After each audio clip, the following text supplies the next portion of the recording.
Merci à Dieu. Nous voulons laisser le Seigneur agir encore dans nos vies.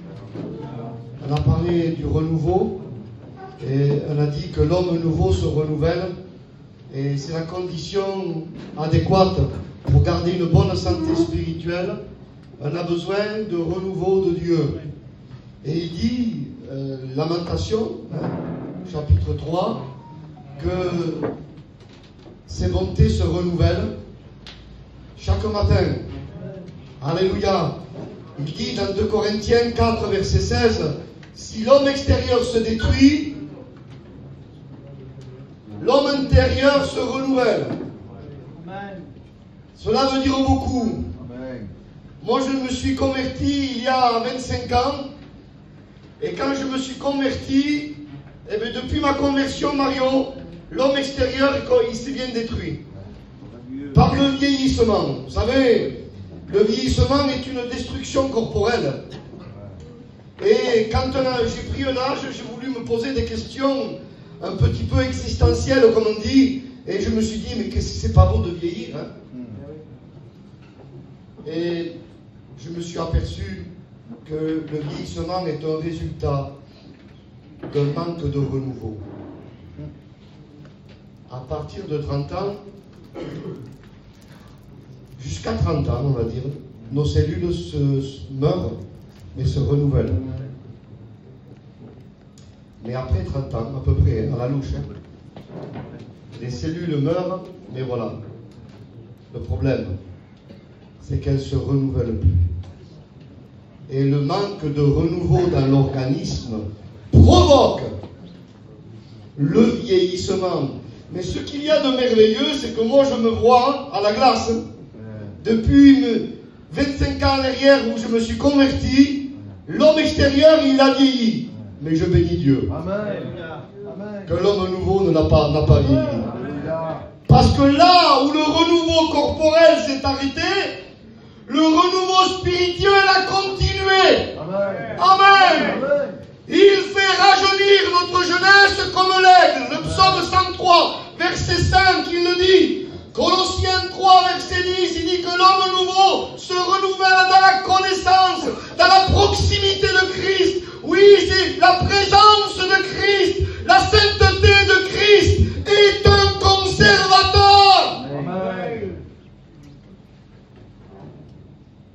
Sa sainteté conserve ma vie. Amen. Sa sainteté conserve mon cœur. Sa sainteté conserve mon ministère. Vous savez, la manne, en dehors de l'arche de l'Alliance, au bout d'un jour, elle pourrissait. Mais la manne conservée à l'intérieur de l'arche était conservée des années. Parce qu'elle était à l'intérieur de la présence de Dieu, elle était dans la sainteté de Dieu. Il faut que la manne de notre vie soit à l'intérieur, soit conservée par la sainteté de Dieu. Oui, il dit, Romains 12, verset 2, le renouvellement de l'intelligence. Il parle d'un renouveau de l'intelligence. Tite 3.5, il parle du renouveau du Saint-Esprit. Il y a un renouveau pour le peuple de Dieu. On a besoin de renouveau. Psaume 51, verset 12. Renouvelle en moi un esprit bien disposé. Le texte littéral, renouvelle en moi un esprit droit. Pas un esprit tordu. Un esprit droit. Nous voulons être animés de la droiture de Dieu. Amen. Et quand nous voyons le dégât du vieillissement, je voudrais passer vite cet après-midi parce que je sais que l'après-midi c'est assez compliqué. On retrouve cela en Ecclésiaste 12 et c'est terrible. Les battants de la porte se ferment. L'écoute. Une écoute détériorée. On peut continuer à venir à l'église. Vous savez aujourd'hui le problème que nous avons, c'est qu'on est plus attentif à ce qu'on dit que ce qu'on entend. Il y a des gens qui s'écoutent même. Aujourd'hui, les gens ne veulent que parler. Vous savez, c'est pas parce qu'on dit des vérités qu'on a la vérité.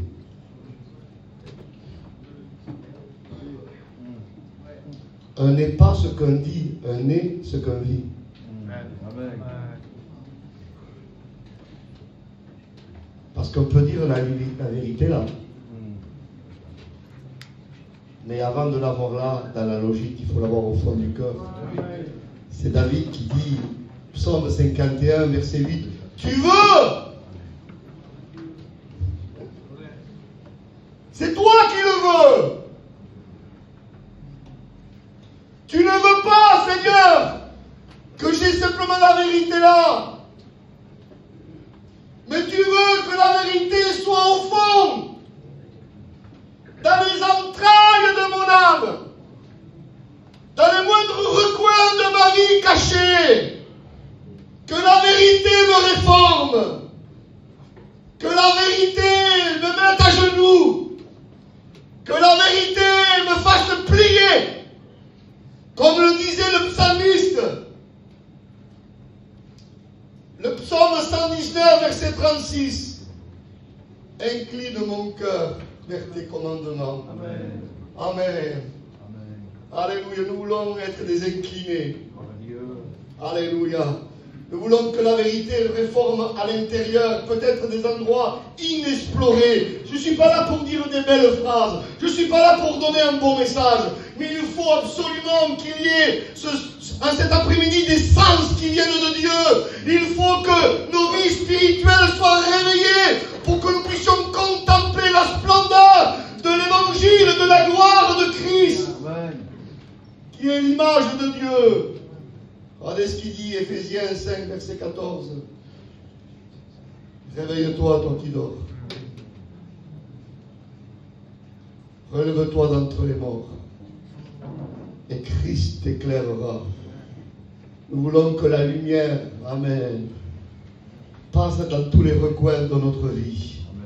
Nous voulons que la lumière détruise nos ténèbres. Nous voulons que la lumière détruise l'obscurité. Nous voulons que la lumière, alléluia, détruise en nous tout ce qui ne correspond pas, tout ce qui se rebelle dans la volonté divine. Nous voulons véritablement nous laisser réformer intérieurement. Il y a trop de chrétiens superficiels. On en a parlé un peu hier. C'est le terrain rocailleux mentionné en Matthieu 13, verset 5, Matthieu 13, verset 20. Un maquillage terreux.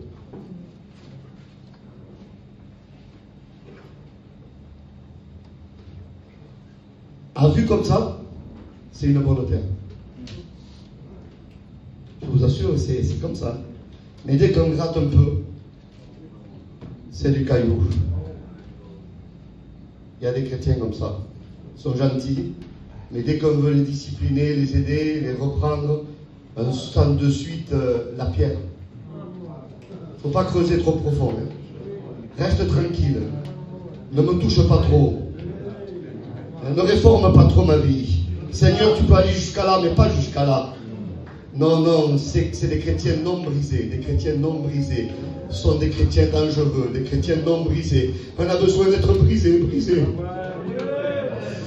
Que la grâce de Dieu nous brise. Amen. Brisés, brisés, brisés. Plus on sera brisé, plus notre témoignage brisera les autres.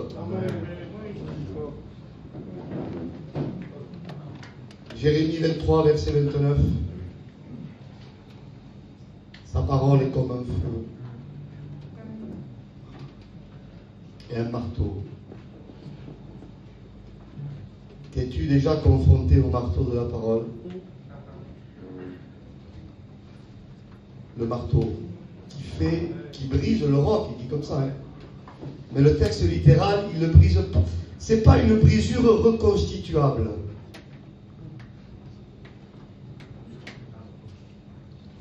C'est un rocher qui explose littéralement. Un rocher irreconstituable. Voilà ce que veut faire le marteau de la parole ce soir. Nous voulons laisser le Seigneur réformer nos voies et nos œuvres. Nous voulons, alléluia, nous ne voulons pas que les battants de la porte se ferment, le dégât du vieillissement. Ceux qui regardent par la fenêtre s'obscurcissent. Oui, quand il n'y a plus l'écoute, il n'y a plus la vision. Les hommes forts s'affaissent, les jambes, la stature chrétienne n'y est plus. Les gardiens de la maison tremblent. Nos ordres ne sont plus ce qu'elles étaient. Oui, la vieillesse spirituelle a agi. Les filles du chant se sont affaiblies. Les cordes vocales, il n'y a plus la prière qu'il y avait. Oh, nous voulons que le Seigneur réforme. Nous voulons des organes vitaux venant du ciel. Nous voulons des sens que le Seigneur va occasionner par sa parole. Il est capable de ressusciter en toi des sens que tu as laissés mourir. Alléluia, c'est ce que nous voulons. Sois pas préoccupé par ce que tu dis, va. Sois plutôt préoccupé par ton écoute. Entendre est plus important que parler. Le danger, c'est ça. David avait compris. Tu veux. Pourtant, il était roi. Pourtant, il devait parler. Mais David a compris le message. Dans sa prière de repentance. Oh, peut-être qu'on en parlera ce soir de la repentance, je ne sais pas. Mais la repentance, c'est notre ami. Amen. Alléluia. Amen. Alléluia. On ne se repent pas qu'une fois, on se repent tous les jours. Amen. Alléluia. Que c'est dangereux des chrétiens qui ne se repentent plus. Oh, on a besoin de cette action de l'Esprit. Et ça, moi je sais que moi je ne peux pas le produire, ça. Il n'y a que la grâce de Dieu qui puisse le produire. Et ce soir, moi je compte sur la grâce de Dieu, je compte sur une action puissante de Dieu sur nos vies. Besoin qui me réforme. Besoin de sa grâce divine. Besoin qu'il creuse. Écoutez, soyez avec moi. Psaume 40, verset 7. Tu m'ouvres l'oreille. Ésaïe 50, verset 5. Tu m'as creusé, tu m'as percé l'oreille. Laissons l'épée percer notre oreille. Parce que parfois, elle est bouchée l'oreille. Et l'épée de la parole veut agir. Alléluia. Et transpercer notre oreille pour que ça puisse à nouveau passer entre nous et Dieu. Parce que la jauge de notre vie chrétienne, c'est notre écoute que nous avons. Ce n'est pas les mouvements que nous pouvons faire. Ce n'est pas ce qui est extérieur. Mais c'est une écoute de qualité. Et le Seigneur, je parle souvent, quand je parle de ça, de l'émetteur et du récepteur. Le Seigneur est l'émetteur et nous sommes le récepteur. Mais parfois, je cherche mon portable, parfois, ça c'est le récepteur, vous voyez. L'émetteur, c'est le satellite. Le satellite émet. Imaginez-vous que mon téléphone portable est en panne. Il ne va pas recevoir l'émission. Ça ne sera pas la faute du satellite. Parce que le téléphone portable a un problème.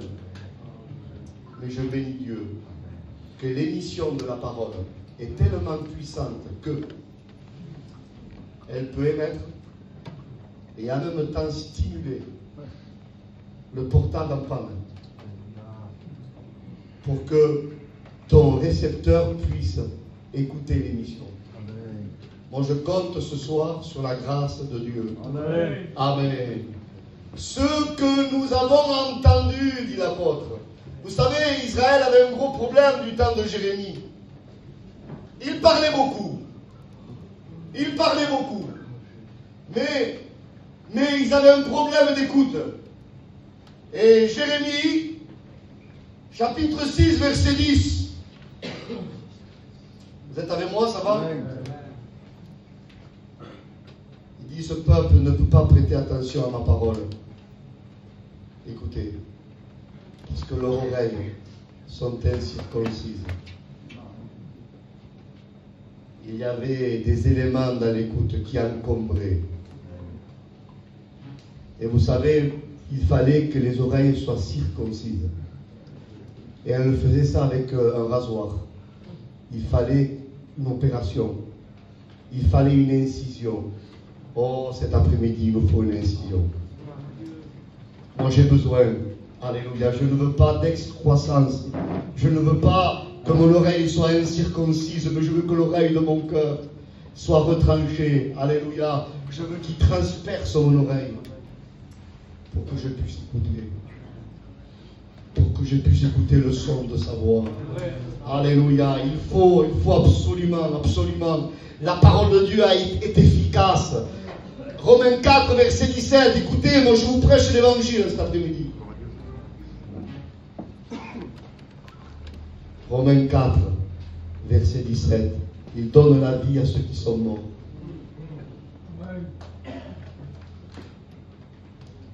Et il appelle les choses qui n'existent pas comme si elles existaient. Nous, on ne peut qu'appeler que ce qui existe. Mais il y a des choses qui n'existent pas ou qui n'existent plus, peut-être, en toi. Mais l'émission de la parole peut te donner ce que tu n'as pas. Amen. Oh, ce soir, répondons à l'appel. Répondons à l'appel de Dieu. Dans des dimensions certainement différentes, mais répondons à l'appel. Parfois, l'écoute est en prison du temps de Joseph. Genèse 42, Genèse 43. Joseph, selon la préscience de Dieu, la volonté de Dieu, avait mis Siméon en prison en entendant Benjamin. Joseph voulait voir la venue de Benjamin. Benjamin était un type de Jésus. Sa mère l'avait appelé Benoni, fils de ma souffrance. Son père l'appelait Benjamin, fils de ma droite. Nous avons l'œuvre de Christ. Benoni, la souffrance de Jésus à la croix. Benjamin, Jésus ressuscité et s'asseyant à la droite du Père. Oui, l'œuvre de Golgotha ce soir peut sauver ta vie. L'œuvre de Golgotha peut te renouveler. L'œuvre de Golgotha peut te désemprisonner. Il y avait 12 fils. Il aurait pu prendre Ruben. Il aurait pu prendre Gad. Il aurait pu prendre notre frère. Non, il prend Simon. Simon, écoute. Écoute en prison. Et quand Benjamin vient, alléluia, Simon sort. Il est déjà emprisonné. Oui, le Seigneur est capable de faire sortir ton écoute de ta prison. Je ne sais pas ce qui t'a plongé dans la prison au niveau de l'écoute, mais je sais une chose, c'est que le Seigneur veut te délivrer. Il veut une écoute libre. Il veut transpercer ton oreille encombrée. Il veut agir au plus profond de ton être. Oui, Luc 22, verset 51. Malchus avait l'oreille tranchée. La loi a coupé les oreilles.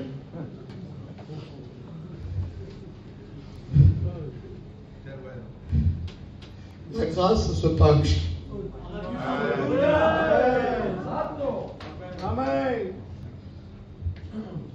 Le Seigneur veut se pencher. Comme il s'était penché, en Luc 4, verset 38, cette femme qui était à la maison de Pierre, la belle-mère de Pierre, Jésus va rentrer dans la maison et va se pencher. C'est vraiment la signification de la grâce. Un Dieu qui se penche vers nous. Et Malchus, Malchut en hébreu. Vous êtes avec moi? Je ne serai pas long cet après-midi. Avec un peu d'expérience, je sais que les réunions d'après-midi sont les plus difficiles. Malchut, Malchus, c'est la royauté. Cet homme était maître de lui-même, se pensait maître de sa vie. On a la liberté cet après-midi. Je parle à mes frères dans le service. Est-ce que nous faisons suivre notre ministère dans notre vie? où notre vie suit le ministère.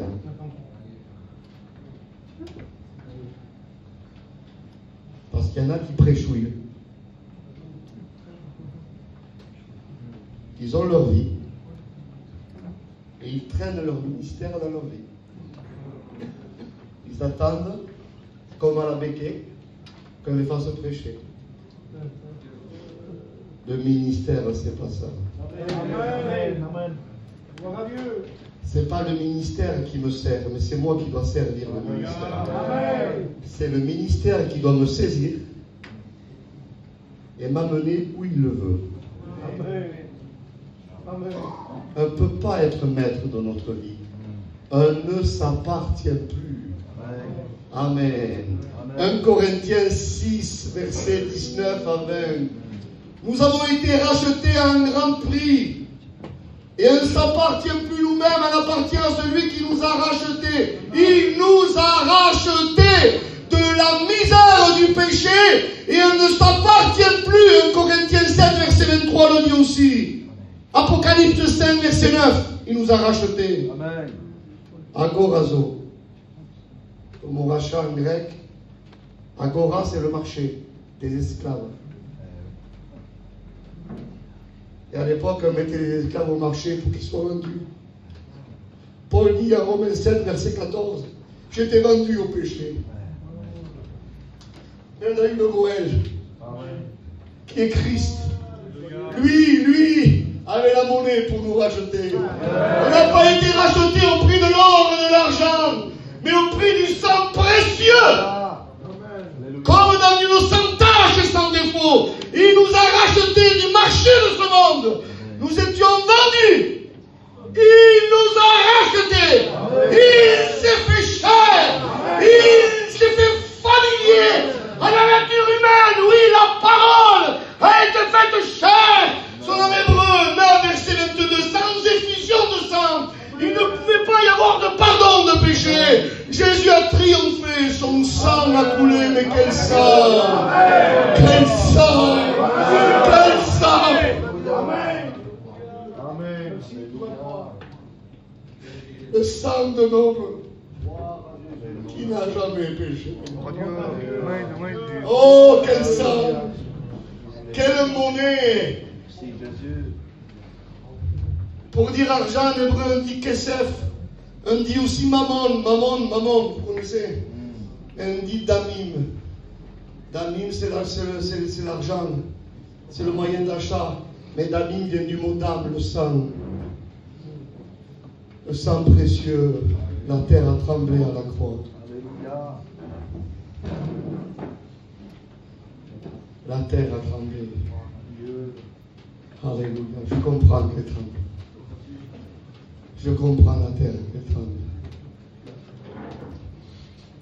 Parce que la planète Terre n'a jamais connu une substance autant précieuse. Pourtant, de la terre, on sort des trésors, de l'argent, de l'or, des diamants, ça coûte très cher. Mais le sang d'un homme qui n'est jamais péché, c'est pas rare, c'est unique. Et la planète Terre n'a pas voulu rater sa chance. Vous savez pourquoi elle tremble? Parce qu'elle veut ouvrir sa bouche. Il faut un tremblement de terre pour que la terre s'ouvre. Vous avez vu à plusieurs endroits, il y a des tremblements de terre qui provoquent l'ouverture de la terre. La planète Terre avait ouvert sa bouche pour le sang du premier meurtre. Elle a été maudite parce qu'elle a bu le sang de Abel qui avait été tué par Caïn. Et selon Hébreux 12, verset 24, le sang de Jésus parle mieux. Parle mieux que celui d'Abel. Et la planète Terre à la croix, elle ne veut pas rater sa chance. Elle dit, j'ai été maudite parce que j'ai ouvert ma bouche pour accueillir le sang du meurtre. Mais là, il y a un sang. Il y a un sang que je n'ai jamais vu. Toutes les guerres qui sont venues sur moi, J'ai absorbé du sang des meurtres, j'ai absorbé du sang des guerres, mais ce sang-là, je ne le connais pas, c'est un sang pur. Elle a tremblé, parce qu'elle a voulu ouvrir sa bouche une deuxième fois pour accueillir le sang rédempteur. On a besoin de trembler ce soir. Il nous a racheté du marché à Gorazo. Mais dans Galates 3,13, il dit qu'il nous rachète de la malédiction de la loi. Vous êtes avec moi? Amen. Galates 3,13 et Galates 4,5. Et c'est le mot exagorazo. C'est presque agorazo. Mais exo, c'est sortir. C'est-à-dire son achat. Il nous rachète, mais il nous délivre du marché. Il nous met en sécurité hors du marché. Un chrétien qui a été racheté par le sang de Jésus n'est plus au bon coin du monde. Il est mis à part. Nous ne sommes plus à vendre. Ne te laisse pas acheter par la séduction. Ne te laisse pas acheter par l'orgueil. Ne te laisse pas acheter par les désirs du monde. Non, conserve-toi pur. Conserve-toi pur.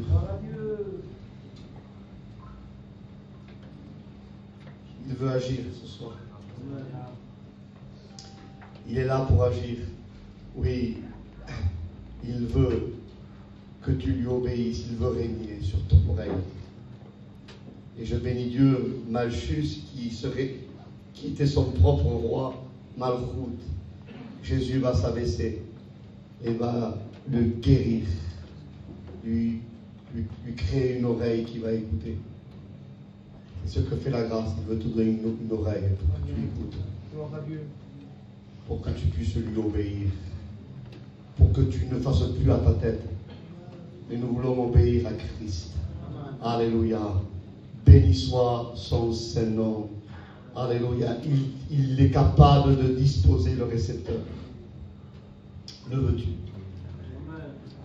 Il y a, je disais ça dernièrement, je pense que c'est à Perpignan. Et je vais bientôt finir. Je disais ça. Il y avait un Luc 1, un rendez-vous occasionné par Dieu. Il y avait la future maman du prophète Jean-Baptiste qui était de 6 mois. Et l'ange vient voir Marie, lui annonce qu'elle va porter le Messie. Marie accepte. Et en acceptant, je vous le fais court, elle reçoit en elle l'organe de Christ. Le cœur du Messie. Imaginez-vous. Marie avec le récepteur divin. Sans le cœur, on peut se tuer avec des prédications. Sans le cœur, on peut se tuer avec des cantiques. Sans le cœur, on peut jouer des méthodes, ce qu'on veut. Il n'y a rien sans le cœur. C'est le cœur de Christ qui donne la vie à ce que nous faisons. Alléluia. Vous imaginez la puissance d'un frère, la puissance d'un être humain qui possède le cœur de Christ. Merci Seigneur. Et avec le cœur du Messie, avec l'émetteur, elle va voir sa parente Elisabeth, qui est de 6 mois. Je vous dis juste ça. Moi, j'ai voulu savoir pourquoi, mais Dieu savait avant tout le monde. Avant tout le monde. Avant 6 mois, le bébé à l'intérieur de la maman n'écoute rien du tout. Mais à partir de 6 mois, son oreille s'ouvre. Elle écoute le bruit de la maman et les bruits des gens autour. C'est-à-dire que Dieu avait coordonné un rendez-vous. Il avait suscité l'émetteur, le cœur de Christ. Et il avait disposé le récepteur. Et quand il y a les deux, Amen. Il y a bénédiction. Alléluia. Je voudrais dire à mes frères en cet après-midi, persévère. Tu t'es dit, les miens ne se convertissent pas. Je voudrais encourager mes frères serviteurs de Dieu. Je prêche depuis tant d'années à ces familles. Ils ne veulent rien entendre. Attends. Il y a un temps où Dieu disposera les récepteurs. Et peut-être juste à ce moment-là, une visite. changera tout dans leur vie. Il a fallu juste qu'une salutation. Mais quand le récepteur est disposé, une salutation avec le cœur de Jésus. Vous imaginez l'impact. Alléluia. Oh mes frères, il faut retrouver le cœur de Jésus. Il faut retrouver le cœur de Christ dans ce que nous faisons. Alléluia. Alléluia. Le Seigneur veut disposer notre écoute. Alléluia. Ici, il y a quelque chose d'extraordinaire. Je voudrais vous dire, et puis je vais arrêter là cet après-midi. Nous n'avions pas de sens. Nous étions morts. Et ça ne serait pas écrit, je le crois. Éphésiens 2, 1, Éphésiens 2, 5, Colossiens 1, verset 13. Colossiens 2, verset 13. Nous étions morts. C'est-à-dire insensés. Psaume 14, verset 1er. Vous êtes avec moi? L'insensé dit dans son cœur, il n'y a pas de Dieu. Voilà. Il n'y avait plus de sens qui fonctionnait en nous. Nous étions sensibles au monde, sensibles au péché, mais en ce qui concerne Dieu, rien. Absolument rien. Il n'y avait plus de sensibilité, plus rien. Nous avions un cœur de pierre, et peut-être en cet après-midi, il y a des cœurs de pierre. Mais le Seigneur veut l'arracher, le cœur de pierre. Il veut mettre un cœur de chair pour une fois, mes frères, que la chair est positive. Parce que normalement, la chair est toujours négative. Et là, la chair est indexée à la sensibilité. Au contraire de la pierre n'est pas sensible. Dieu peut susciter de la sensibilité dans ta vie. Amen. Oh, que c'est beau, que c'est merveilleux. Et puis Jean va dire, 1 Jean 1, ce que nous avons entendu, ce que nos yeux ont vu, ce que nous avons touché. 1 Pierre 2, verset 3, goûtez ce que le Seigneur est bon. Le psaume 34, verset 9, sentez. Entendre, voir, toucher, goûter, sentir. Voilà ce que peut faire la parole. Mais vous avez remarqué, l'écoute est prioritaire. C'est pas trop normal humainement ce qui se passe dans ce texte. Mais qu'est-ce qui se passe dans ce texte? Jean dit, il parle de la parole de vie. Jésus, corporellement avec eux. Il aurait dû dire, Jean, nous l'avons vu en premier. Après, nous l'avons entendu.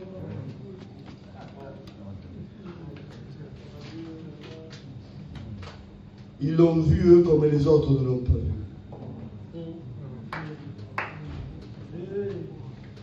Ma question ce soir, comment tu vois Jésus? Qui dit-on que je suis, moi, le Fils de l'homme? Non, il n'y a que sa parole qui nous permet de le voir comme il doit être vu. Plein de gens ont vu Jésus physiquement, mais eux l'ont écouté en écoutant sa parole. Il y a une révélation dans le cœur, un impact, comme Pierre, tu es le Fils du Dieu vivant. Et Jésus lui dit, ce ne sont pas la chair et le sang qui t'ont révélé cela, mais c'est mon Père qui est dans le ciel. L'évangile est une révélation de Dieu. Tant qu'il n'y a pas la révélation, il n'y a rien. Le mot révélation veut dire destruction du voile. Apocalypsis. La révélation est une apocalypse. Et si je lis l'Apocalypse, qu'est-ce que je vois? Je vois que de la destruction. Mais pour qu'à la fin, je vois un nouveau ciel et une nouvelle terre. C'est exactement ce que fait l'Évangile. Elle détruit le voile pour construire quelque chose de nouveau. Ils l'ont vu, eux. Il dit, on a vu la parole de vie. Mais comment ça? Tu n'as pas vu Jésus, fils de Joseph? Ils ont vu plus que Jésus, fils de Joseph, fils de Marie. Ils ont vu en Jésus la parole éternelle de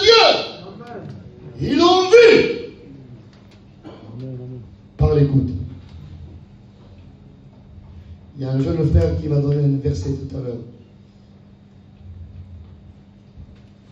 Nul ne peut voir Dieu et vivre. Moi je dirais qu'on ne peut pas le voir tant qu'on ne meurt pas notre vie. On ne peut pas le voir tant qu'on n'est pas mis à mort par l'épée de la parole. Jésus dit à Jean 3, et je termine.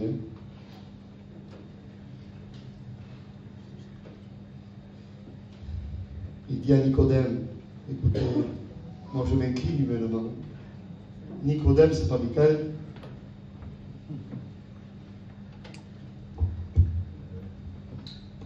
Il dit, si tu ne nais pas de nouveau, tu ne peux ni voir ni rentrer dans le royaume de Dieu. Vous êtes avec moi? Il y a deux dimensions dans ce texte. Je voudrais dire la première que vous connaissez. Voilà. Je vais terminer. Le royaume de Dieu, c'est le lieu où iront tous les croyants, purifiés par le sang de Jésus. Mais le royaume de Dieu des cieux, soyez avec moi. Amen. Selon Luc 17, versets 20 à 21. Quand viendra le royaume des cieux de Dieu? Jésus dit, le royaume de Dieu ne vient pas d'une manière à frapper les regards. Car le royaume de Dieu est au milieu de vous. Amen. Le royaume de Dieu, c'est Christ. Amen. Et Jésus disait à Nicodème, tu veux me voir? Il faut naître de nouveau pour rentrer en moi. Parce qu'on peut voir Christ quand on est en Christ.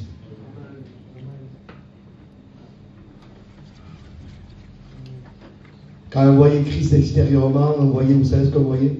Le tabernacle. Quand on voyait le tabernacle, les frères, vous savez, la première peau du tabernacle, elle était en peau de Tachash. Tachash, on a traduit par dauphin, je crois, hein, traduction seconde. Mais c'est un genre de phoque dans la mer, hein, dans la mer Rouge. Mais on sait que c'était une couleur terne. C'est-à-dire que extérieurement, le tabernacle n'avait ni beauté ni éclat. Jésus est le temple de Dieu et le tabernacle de Dieu. Apocalypse 21, verset 3, Apocalypse 21, verset 22. Ésaïe 8, verset 14. Jean 2, verset 19 à 21. Il est la maison de Dieu. Et quand on voyait Jésus, extérieurement, on voyait quelque chose, il n'avait ni beauté ni éclat. Mais quand on rentrait dans le tabernacle, on s'apercevait de la richesse, de l'or, des tissus précieux en couleur terrestre et argamane. C'était une couleur qui est issue d'un coquillage de mer, d'un escargot de mer. On l'a retrouvé. Celui qui produisait la couleur du tabernacle et des habits sacerdotales. Aujourd'hui, cette couleur elle est plus chère que l'or. Il fallait rentrer à l'intérieur pour s'apercevoir de la richesse. Vous êtes avec moi? Jésus dit à Nicodème, tu me vois comme un rabbi, tu me vois de l'extérieur, mais quand tu naîtras de nouveau, tu rentreras en moi et tu verras qui je suis. Besoin de ne pas être à côté de Christ. À côté, c'est pas assez près. À côté, c'est pas assez près. Romains 8, verset 1er, il n'y a plus de condamnation pour ceux qui sont en Jésus-Christ. En Jésus-Christ. Amen. Vous savez comment on dit vivre? En hébreu, chayai. Allez, je vous dis, en hébreu, je ne peux pas en penser. Chayai. Valeur numérique du mot vivre en hébreu, 28. La même valeur numérique qui est écrite en Genèse 15, verset 6, en l'éternel, 28. Vivre, c'est être en l'éternel.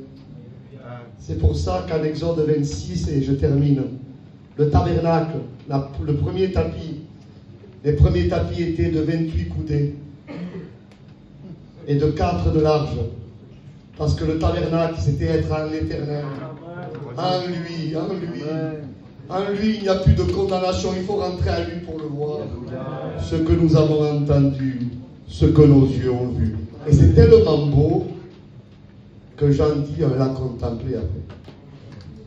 Amen, amen. Un lac contemplé. Alléluia. Tellement beau Jésus. Alléluia.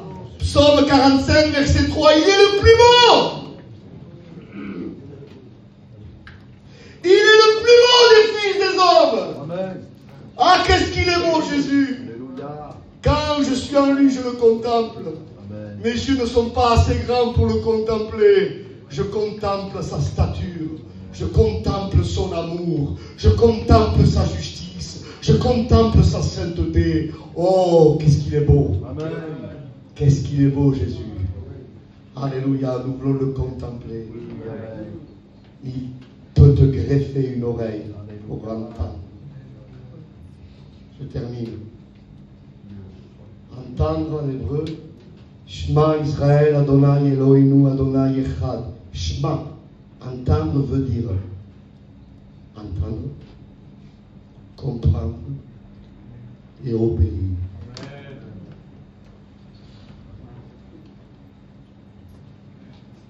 Vous savez, si vous avez des problèmes auditifs, je ne sais pas. Moi, je commence à en avoir un peu. Hein, je sais plus ce qu'on appelle des vertiges. Allez voir un oreille. Et voyez l'oreille là?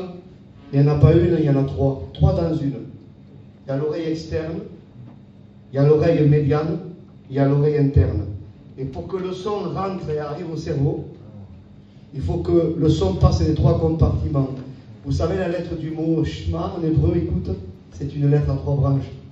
Entendre, comprendre, obéir. On n'écoute pas tant qu'on n'est pas arrivé à obéissance. Jésus dit, ma nourriture à moi, c'est de faire. Je répète ça. Ma nourriture à moi, Jésus dit, c'est de faire la volonté de celui qui m'a envoyé. Jésus ne dit pas ma nourriture, c'est d'entendre la volonté simplement.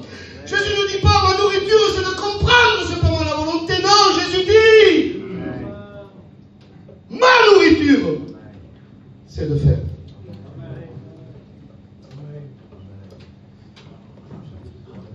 Philippiens 2, verset 13, je termine.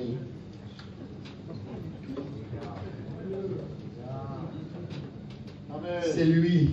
Oh, je bénis son nom. Amen. Qui est en nous. Le vouloir et le faire. Attention, attention, attention. Ne confondons pas le faire, le vouloir avec l'envie. Attention.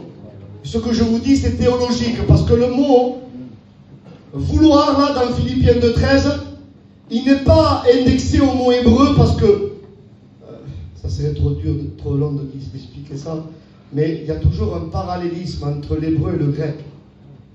Et pour comprendre la vraie source, la vraie signification dans le Nouveau Testament en grec, il faut aller dans l'hébreu. Parce que la racine, c'est toujours l'hébreu.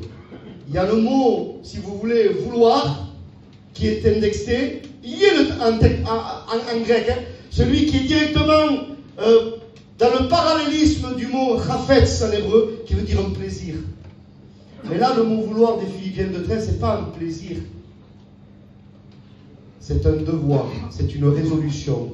C'est obéir envers et contre tout. C'est obéir malgré tout. Dieu ne nous a pas donné un envie, mais un vouloir. Obéir, c'est pas avoir envie, c'est vouloir malgré tout. Amen. Je ne sais pas vous, s'il y en a tant d'avoir envie pour faire.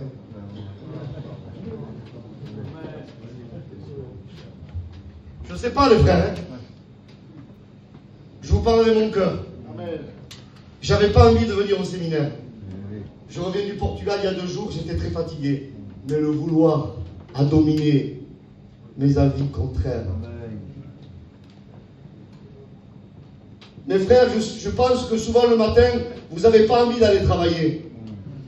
Mais parce que vous aimez les vôtres.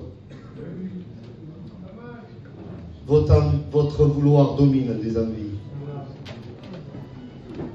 La maman, quand le bébé pleure à 4 heures du matin, elle n'a pas envie de se lever pour donner du biberon. Hein? Mais elle aime. Voyez, il met en nous un vouloir qui est capable de dominer toutes les envies contraires. Amen. Et obéir ses vouloirs avec Dieu. Amen. Parce que quand on veut, on fait. Vous savez à quoi on voit qu'on ne veut pas? C'est quand on ne fait pas.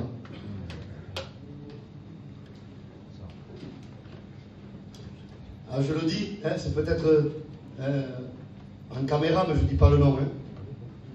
Il y a quelqu'un, c'est un frère. Alors, je veux vraiment minimiser pour ne pas me tromper. Hein. Il y a au moins 10 ans, qui me dit,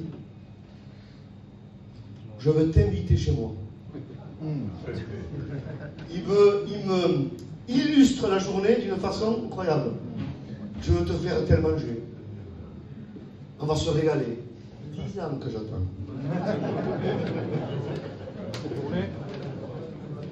Je ne sais pas s'il veut. Il veut pas, non. Parce que notre vouloir à nous ne veut pas. Et son vouloir à lui arrive à aboutissement. Oh, que le Seigneur nous aide. Entendre, comprendre, obéir. Tant qu'elle n'est pas arrivée à l'obéissance, elle n'écoute pas. Et si elle n'écoute pas, elle ne se nourrit pas. Il y a un processus, même dans la... Il dit, Matthieu 4, verset 4. Allez, je termine ce coup-ci, c'est vrai. L'homme ne vivra pas de pain seulement, mais de toute parole qui sort de la bouche de Dieu. Regardez les 3 étapes pour se nourrir. Goûter, avaler, digérer. Tant qu'il n'y a pas la digestion, l'aliment ne s'éparpille pas dans l'organisme et ne donne pas les vitamines nécessaires. Parce que même si je goûte, même si j'avale et au respect que je dois, si je ne garde pas, mon corps n'a aucun bénéfice à la nourriture. Il faut goûter, avaler, digérer, entendre, comprendre et obéir. Amen. C'est ça la véritable oreille du disciple. Alors je cite ça.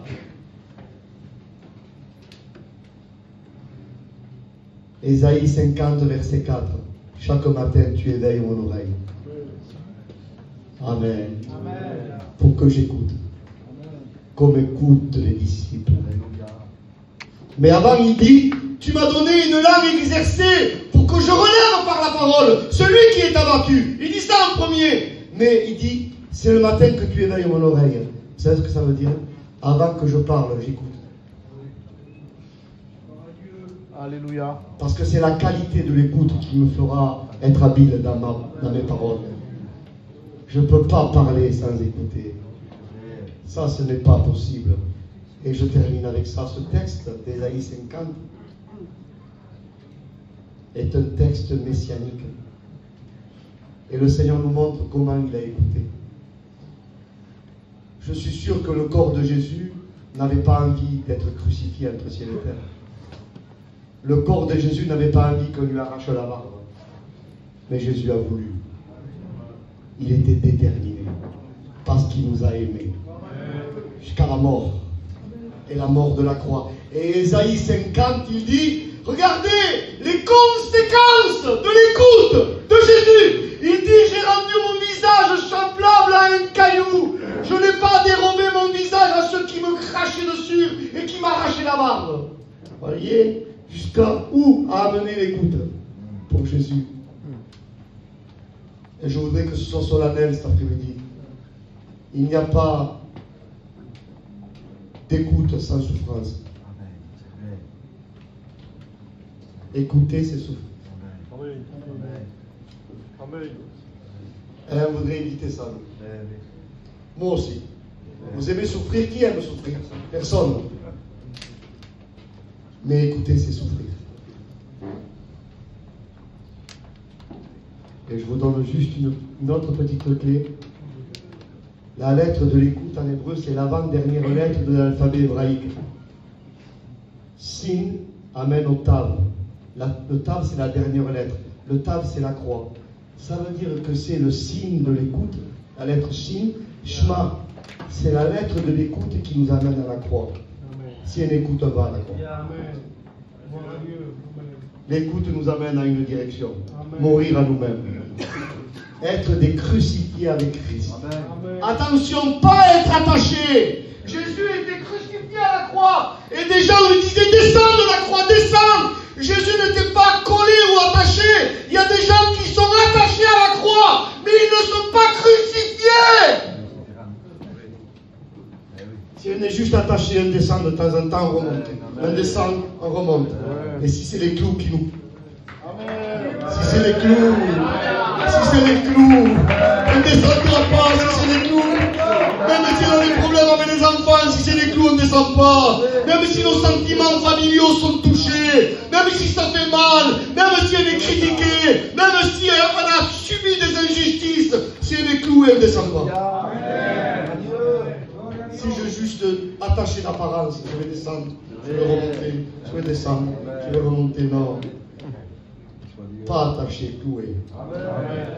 Laissons-nous percer par la parole, cloué à la croix. Alléluia, c'est ce que nous voulons. Amen, amen, amen. Alléluia, que les clous de Christ, que les clous de la parole nous clouent ce soir. Vous le savez d'ailleurs. Ce n'est pas les clous qui ont empêché Jésus de descendre, c'est son amour. Alléluia. Alors, vous savez ce qu'on va faire? On va écouter. On dit, Seigneur, donne-moi une oreille, éveille mon oreille pour que j'écoute. Comme écoutent les disciples. Mets sur le front.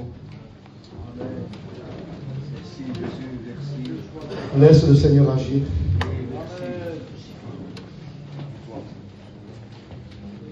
Une écoute sensible.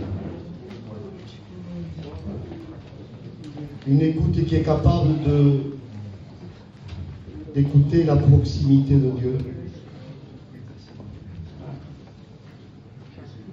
Reste les fronts baissés. Quand Dieu a créé l'univers, il a créé avec une façon de parler assez particulière. Avec un verbe qu'on appelle en hébreu lomar. Il y a plusieurs façons de parler en hébreu. Léagid, c'est parler fort. Kara, c'est crier. Le verbe lomar, c'est chuchoter. C'est parler très très doucement. On appelle ça la parole de proximité. Et quand Dieu a appelé Abraham à sortir de son pays, de sa patrie et de la maison de son père, il s'est servi de la parole lomar. Il a chuchoté à Abraham. Vous savez pourquoi? Parce qu'Abraham était à proximité de Dieu. Amen. Parfois, Dieu pourrait élever le ton de la voix. Mais s'il le fait, il nous habituerait de vivre un évangile loin avec lui. Et le Seigneur nous dit, c'est pas à moi à lever la voix, c'est à toi à s'approcher. Plus près. Profitons de cette parole de proximité. Nous voulons entendre chuchoter le Seigneur. Nous voulons entendre le souffle de sa bouche quand il nous parle. Alléluia. Je laisse la place à mon frère Marie.